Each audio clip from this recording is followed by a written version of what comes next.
welcome back to the Royal Journey. It's your hostess Nimi. What's up?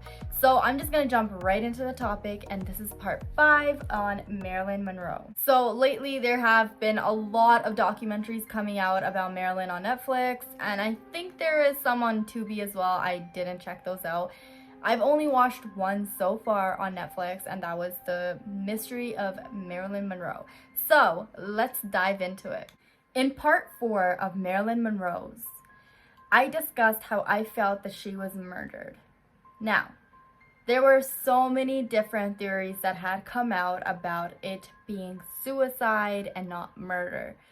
Yet I thought the opposite. Little recap, in the previous video, I discussed how Monroe's time of death had been tampered with, how her friend and her had spoken prior to her death about the movie that she was going to be starring in and was supposed to resume. And then of course the maid doing laundry at 4 in the morning. Oh, and let's not forget about the fact that Monroe was not on Nembutal pills for sleeping pills. She was actually taking a different substance, but for that specific night, for some reason, she took Nembutal. Okay, so that's all the recap, so let's jump into the documentary and what they had to say about this. Since I watched the documentary, this case has become even more complicated to me.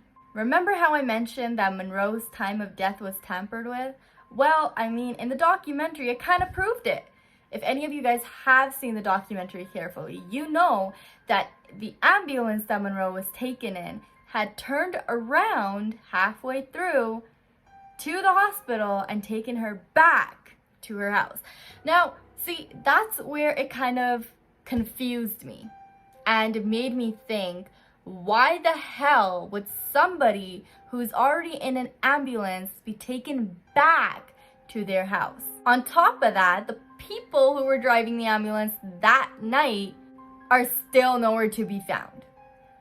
How the heck does that happen? I mean, aren't ambulances supposed to take the person to the hospital to get treated?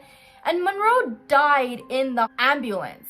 So how is anyone to say that, you know, she was in her house and she commits suicide? No. Else doesn't make sense to me is that if Monroe was even amped up on these pills, you know, instead of trying to save her, they took her back to the house after she died. When they could have actually revived her in the ambulance.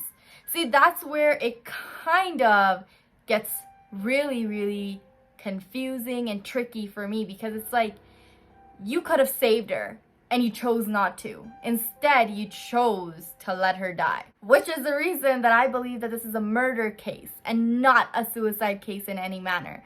I mean, you can argue with me in the comments all you want, but this is what I believe. And another thing, Monroe's so-called therapist, Dr. Green, was in the ambulance when they were taking her to the hospital. But instead, all of a sudden, the ambulance turned and came back to the house. And then they laid her in such positioning to make it seem as though she commits suicide. And the other thing is that the time of death was written for 3 in the morning when she actually died more closer to like 10 p.m. or something, as far as I remember. So what the heck were they trying to even do? Really do not understand the point of them trying to stage it as suicide. Like, the people are still nowhere to be found, you know? So it's really a tangled up case. And let's not forget about the Kennedys, the boys that Monroe was hanging around with. I mean, she knew a lot of information that was very, very vital, and she probably should not have known. And, you know, for that reason, she could have also potentially have been killed. And I feel like the Kennedys did have a huge hand in Marylin's death. And I feel that considering that Monroe was involved with the brothers. Not just one, but 2. And the day that Monroe died, Bobby Kennedy was the one that was missing and was nowhere to be found for hours. And then out of nowhere, Bobby just appears, and then he's claiming that, you know, he had gone away and was on his jet. And of course, you know, because he had his own jet or whatever, he was able to make a cover-up story and get people to be his witness and say that yes, he was actually on the jet and all that sort of stuff. So he was able to just have an alibi, which got him out in the clear. So you see, there's still so many loopholes in the storyline of the Netflix documentary. There's still so many things that are missing. I mean, what happened to the autopsy report? What is exactly in the autopsy report? Where is Monroe's red diary, as so many have claimed that she used to keep everything in that diary? That's missing to this day. Where was Bobby Kennedy the day of the death? Was he actually gone away on his private jet, or is that just something that he made up? Because there's so many loopholes to this story, you cannot tell me that this is a goddamn suicide case. I know that's what's been claimed in the Netflix documentary, but I'm not gonna believe it. I don't buy it.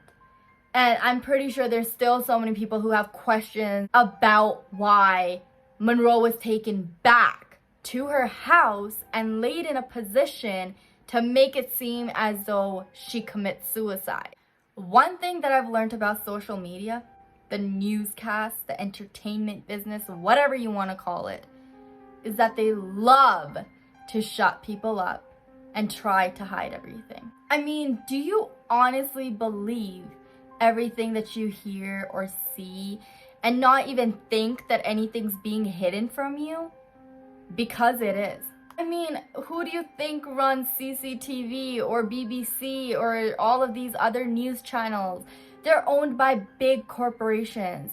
CCTV, for example, I think, as far as I remember, is run by the Warner Brothers. Do you really think that all these things that we're told are the truth? And what does the Warner Brothers company create? They create all these movies, unrealistic things, including Disney and all these other corporations that are in this industry. They all create lies. So can you really believe everything that they show us? Can you really believe everything that they tell us? No, I don't. And I don't think I ever would. That's why I think that this case is a murder case and not a suicide case. There's so many things that are being covered up in the documentaries. There's so many things that are being left out, small details. I get that there's been people who have researched this case for years, but there's still such big chunks missing out of this entire case. Look, all I'm gonna say is that I don't believe it to be a suicide case because there's still so many things missing. There's too many coincidences that have happened and been told in the documentary to claim it as suicide. I've watched this documentary more than once in order to understand how this PI thought that this case was a suicide case and not a murder case. There's so many details missing. The biggest question mark for me is why would Monroe choose to commit suicide the day of finding out that her movie is about to be renewed and that she is going to be working in the movie that she wanted to work in? I mean, what threw me off the most and what made me stick to my original theory of it being a murder was when I heard in the documentary that Monroe was taken back to her house instead of being taken to the hospital. Why? And where are the people that were driving the ambulance that night? So, you see, that's the reason I don't think that this case could at all be related to the suicide side. However, I will say this, I don't think this is the end of the Marylin Monroe series on my YouTube channel, considering that there's still so many other documentaries coming out around this case, so I'll probably be making more parts. But until then, peace out.